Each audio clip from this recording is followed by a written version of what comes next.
Голосование не занимает много времени. При входе выдают маски, проводят дезинфекцию антисептиками и измеряют температуру. Аршты поселение маленькое, но желающих исполнить гражданский долг много. Заводят одновременно по несколько человек. Безопасность на первом месте.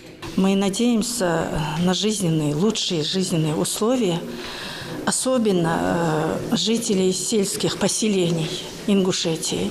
И надеемся, что жизнь нашего народа именно улучшится благодаря тем, кого мы сейчас выбираем. В этом году среди претендентов на депутатский мандат немало новых лиц. 14 партий и более 3500 кандидатов в Госдуму зарегистрировано Центр избирком. На 816-м участке свою гражданскую позицию проявляют и старшие, и молодежь. Ибрагим впервые участвует в выборах. Парень ждет от депутатов положительных изменений для родного села. У него в голове сложился образ идеального законотворца. Он должен быть справедливым, у него должны быть лидерские качества, он должен хотеть, чтобы за ним следовал народ.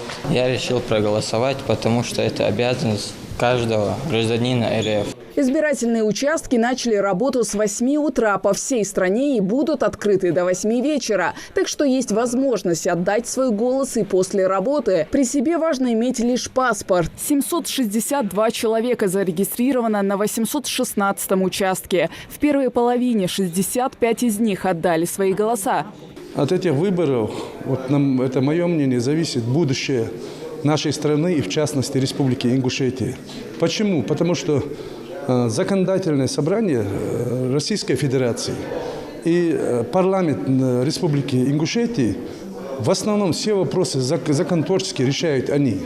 От этого зависит наша жизнь, жизнь всего населения. И поэтому я считаю, долг каждого гражданина прийти и проголосовать, отдать свой голос за того, кого он считает нужным. За легитимностью выборов следят не только наблюдатели. 96% избирательных участков во всех субъектах страны оборудованы системой видеонаблюдения. Аршты не исключение. Сегодня никаких нарушений не зафиксировано. Голосование проходит в штатном режиме. 762 избирателя зарегистрировано.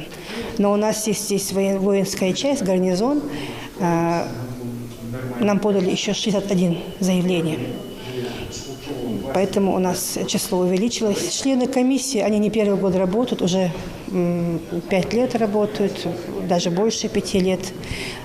Повторно их выбирают и в коллективах. В 6 регионах страны, где есть доступ к электронному голосованию, явка уже превышает 30% от записавшихся, отметили в ЦИКе. Те, у кого нет возможности проголосовать очно из-за проблем со здоровьем, могут обратиться в избирательную кампанию. Для этого нужно направить заявку со справкой о состоянии здоровья. Хава Газикова, Магомед Белакиев. Новости 24.